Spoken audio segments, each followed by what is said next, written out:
to your Weimar and Nazi Germany revision video. So today we're going to go through a few different things. We're going to start with looking at some key content, so looking through key topics 1, 2 and 3 to make sure we've got all the information there. That covers the Weimar Republic, Hitler's rise to power and Nazi control and dictatorship. The second half of this, we're going to look at exam technique, specifically how to do the 4-mark inference question and the 16-mark interpretation question. You will be given time to pause the video, have a look over things and do some little activities to kind of help you build up your understanding for this.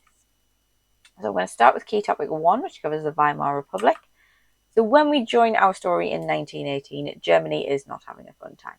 The Kaiser has abdicated, the new Weimar Republic has been formed but has huge challenges immediately. So the Treaty of Versailles, which is signed in 1919, has a few things that are really, really harsh towards Germany. So Germany is blamed entirely for World War I in Article 231, the War Guilt Clause, and is asked to pay £6.6 billion in reparations. They also lose all of their overseas colonies and huge chunks of land within Europe as well. And their army is massively restricted. So they were only allowed 100,000 men in the army, no air force, no tanks, no submarines, and only 6 battleships. All of this is designed to massively weaken Germany. Unsurprisingly, you get political unrest following this.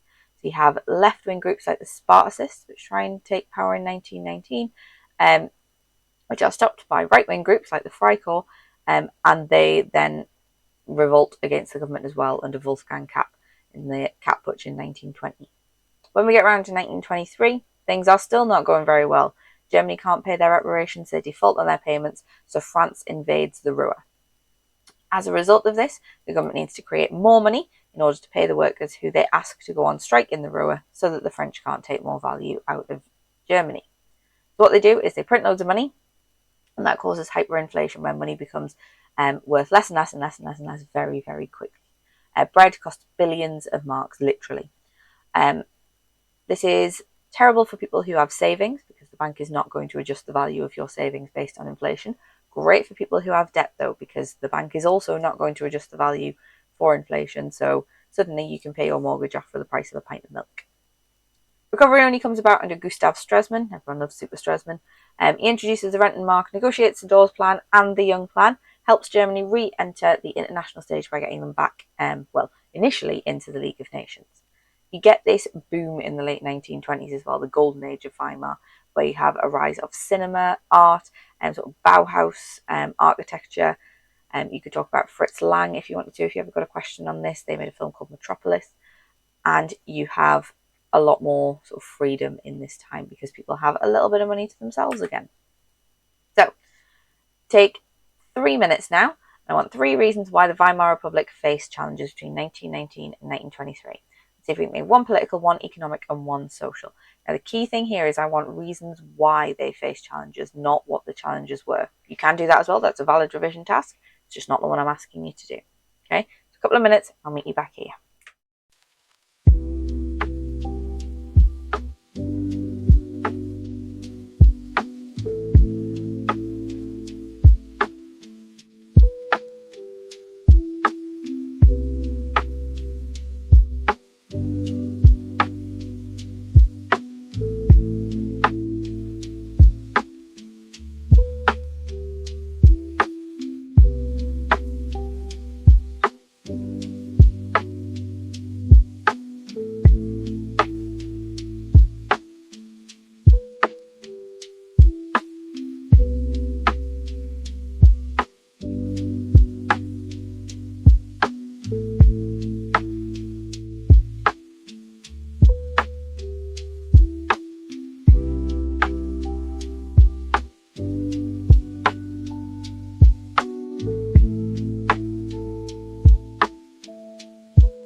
Welcome back. Hopefully we managed to find 3 reasons why the Weimar Republic faced some challenges between these dates. So we're going to zip on now over to key topic 2. And this is about the growth of the Nazi Party and the political manoeuvring associated with this. So after World War I, where Hitler had fought as a soldier, achieved medals and things like that, he joined the German Workers' Party, which later became the Nazi Party, when he'd been sent to spy on them by the army to see what they were saying. He decided he quite liked their general message. He was a very powerful speaker and promoted ideas of nationalism, anti-Semitism and anti-communism. In 1923, he leads the Munich Putsch, which fails spectacularly. He allows people, well, not him personally, other people in his group allow some of the people they were holding hostage to go home. So they inform the police and they are put in prison for trying to forcefully take power in Germany. He is put in prison for 5 years initially and uses his trial very, very effectively to get free press for the Nazi Party. Whilst he is in prison, he writes Mein Kampf and has generally quite a nice time. His area of the prison is called the General's Hill, and he only serves 9 months in the end. As part of this, he realises he needs to gain power legally. The Nazi Party is reorganised, with the SA and propaganda campaigns massively kicking up a notch and targeting various different groups. They very much prioritise meeting everyone's needs somehow simultaneously.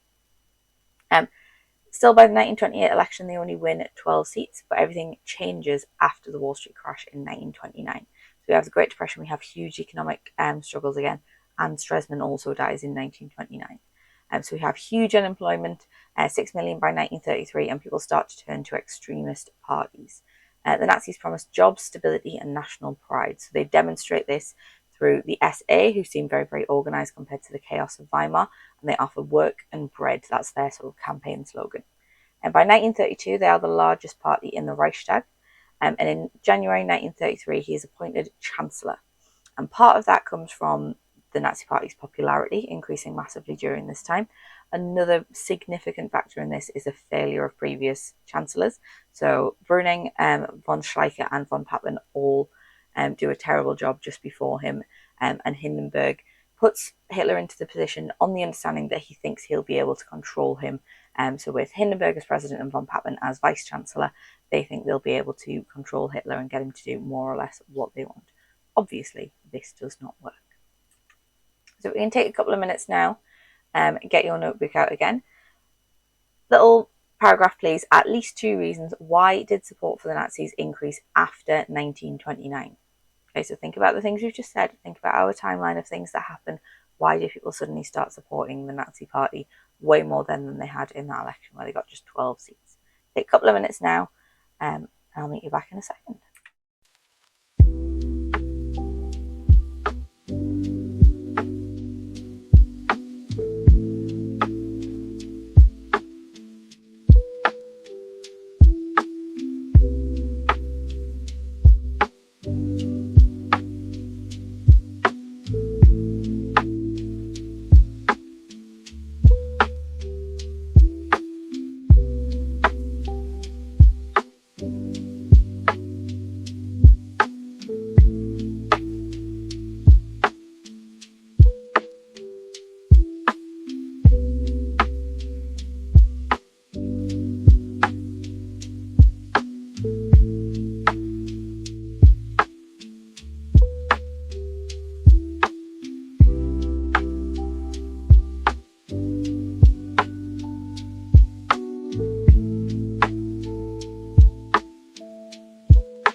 hopefully you've got some nice reasons down there.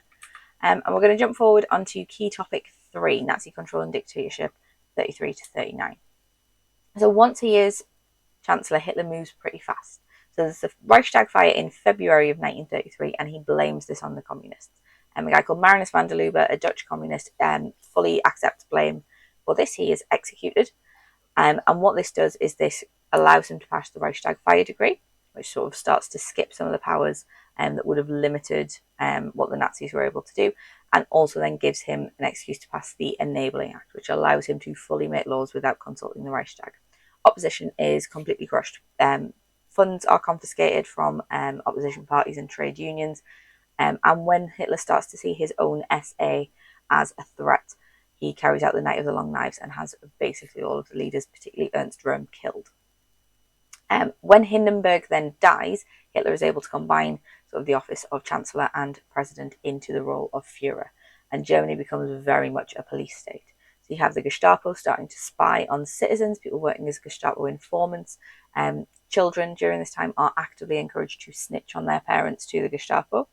The SS start to run the concentration camps, where if you disagree with the Nazis, you would be taken away to this. They're not just an instrument of the Holocaust, they are an instrument of control as well. And propaganda is absolutely everywhere. Newspapers, films, schools, this is in textbooks, how things are taught, it is absolutely everywhere. Nazi propaganda minister is a guy called Joseph Goebbels. You do need to know his name.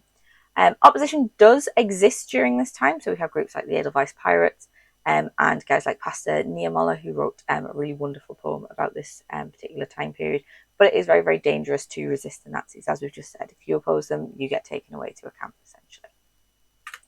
Final one, before we start looking at some exam questions, I want 2 quick methods that the Nazis kept control of Germany between 33 and 39, which, remember, is the end of our course. Very quickly, off you go.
Fantastic, welcome back.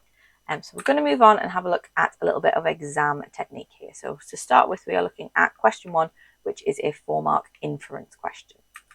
Now, when you look at the inference question, the most common thing that people get wrong is that they don't make an inference, they paraphrase what is in the source. So paraphrasing is basically saying exactly the same thing that is there, but not in exactly the same words. So an inference, you need to go a little bit further and have something that you can work out from the evidence that is in the text but is not directly said. You need to support each one with a quote or quote from the source. And you don't actually need your own knowledge for this one. That's a key thing. So we could give you a source on something you've never covered before, and you should be able to do this question. So we have a look at an example here. We got source A from Berlin Diary by William L. Shearer. Shearer was an American journalist living in Berlin at the time of the Olympic Games. He wrote this diary entry in August 1936. And he says, the Olympic Games finally came to an end today. Hitler and the others showed up this afternoon for the final ceremony, which continued until well after dark. The Nazis have succeeded with their propaganda. First, the Nazis have run games on an extravagant scale never before experienced, and this has appealed to the athletes. Second, the Nazis have put on a good show for general visitors, especially those who are big businessmen. We want two things you can infer from source A about the success of the Berlin Olympics in 1936. Now, depending on where you are in your course, you might not have done the Berlin Olympics yet. As I say, that is of no consequence to this question. You should be able to answer this without having ever covered the Berlin Olympics. So I'm going to give you 5 minutes now, pop a little timer on the screen for you, and I want you to have a go at two things you can infer. So one thing you can infer and the quote which tells you that. 5 minutes, and then I'll tell you my suggestions. Off you go.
Okay, fantastic. Hopefully we didn't find that too tricky. Let's just have a look at my suggestions and see what I would have pulled out. Obviously there are other options here. Do not think that these are the only two things you could have said. So first, what I can infer, you will be given that sort of sentence starter on your paper. I can infer that the games were a big event. What is it that tells me this? It says that the final ceremony, which continued until well after dark. So we've got this sense that the stuff is continuing for a very long time. That doesn't really happen if an event is not big and relatively successful. What else I can infer? That the Nazis gained financial support as a result of the Olympics. And the detail in the source that tells me that is especially those who are big businessmen. So the fact that he is referring to businessmen, it tells me that he is thinking about the money that the Nazis get for this. Now, this is only a 4-mark question and it can be done really, really quickly, but it's always worthwhile getting those 4-mark questions in the bag and making sure we get the marks for those, because it is much easier to get full 4 marks for one of these questions than it is to gain an extra 4 marks on, say, your 16-mark question. On that note, let's have a look at the 16-mark question. So what we're going to need to do for our 16-mark interpretation question is you need to look at the 2 interpretations, and the first thing you want to do is make sure that you know exactly what each one is saying, because that is where you're going to get your statement, how far do you agree, that you would have on your other ones. It's going to be, you need to work out what the statement is. So it will tell you whether you want to agree or disagree with interpretation 1 or interpretation 2. That should be the one that you write your first paragraph about, and then you can write another paragraph talking about sort of the other one. You need to make sure that you are being very analytical with this, talking about why you might agree with it and why this might have more weight or be more convincing than your other interpretation. But the key here as well is you must have some sort of judgment. So I would start with saying whether you totally agree or totally disagree, or somewhere in between with whatever interpretation is in the question, to make sure that you have ticked that box just in case you run out of time before you get to a conclusion. But a well-reasoned, well-thought-out conclusion is the best way to get into those higher bands on this one. So we'll have a little look at our interpretations here. So the question is, how far do you agree with interpretation 2? So there we go, we've established which one we're looking at. About the challenges faced by the Weimar Republic in the years 1919 to 1923. Explain your answer using both interpretations and your knowledge of the historical context. You can also use the sources in this as well. So if you have forgotten some things, use the sources, because as we've said before, they are relevant to the interpretations. They'll generally match up in some way. It says interpretation 1, some democratic parties did support the Weimar Republic. However, powerful political groups on both the left and right refused to accept the existence of a Weimar Republic. They were prepared to destroy it by force and replace it with their own form of government. They took action against the Republic very soon after it was created. This made it difficult for the new government to maintain order and govern Germany. Interpretation 2 says the hyperinflation which happened in 1923 forced the Weimar government to fear for its own existence. After the French had occupied the Ruhr, the industrial workers had gone on strike. The Weimar government supported the strikers by printing more paper money in order to pay them. As the strike continued, the government could not find a solution and simply printed even more money. This ruined the economy. People talked openly about removing government by a popular revolution or a military putsch. Okay, so I want you to take 5 minutes now and have a go at the 3 activities sort of on the right there. So summarising the 2 interpretations that you can see, planning out what you would write in your 2 paragraphs for a 16-mark question, 1 agreeing with interpretation 2, 1 agreeing with interpretation 1, and just a little bullet point of what you would include in your conclusion. So which one do you agree most with, and why is that? Why is that more convincing than the other one? Okay, but that first task, summarising the 2 interpretations on the left, is really, really crucial for this. I'm going to give you a little bit longer, maybe 7 minutes on this one. Off you go.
Okay, so hopefully we managed to get a little bit of a summary of the two interpretations that we have there. So interpretation one, hopefully you've picked up that the biggest issue that the Weimar Republic is facing is sort of political unrest, so actual violence against the government, and the interpretation two is suggesting that it's more financial and economic issues that are the biggest thing. So for each one, we've already talked about lots of knowledge that you could include in this. So for interpretation one, you're going to talk about CAP and the Sparta cyst. You could even talk about political assassinations during this time. They're on an average of about 1 every 3 days. Obviously not literally that, but that's the average. For interpretation two, you can talk about hyperinflation, but you might mention that that is solved by Stresemann. So perhaps this isn't a huge issue because it is sort of resolved within that time. What I would suggest you do now, you've got your plan for this. I think you should take maybe 15 to 20 minutes and have a go at writing this one. Now, I know it can seem quite daunting, but it is something that we need to get the hang of. I am going to put a timer on, and what I would suggest that you do is use specifically the amount of time that you've been given. And whatever you get in that time, that's what you get. Okay? Because that is how exams work. No one is going to give you a couple of extra minutes at the end. When the time is up, the time is just up. So take some time now. There'll be a little timer down here so you can see how long you have left. And we'll meet you back here afterwards.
welcome back and give your pen a little rest now. We are in fact done for the day.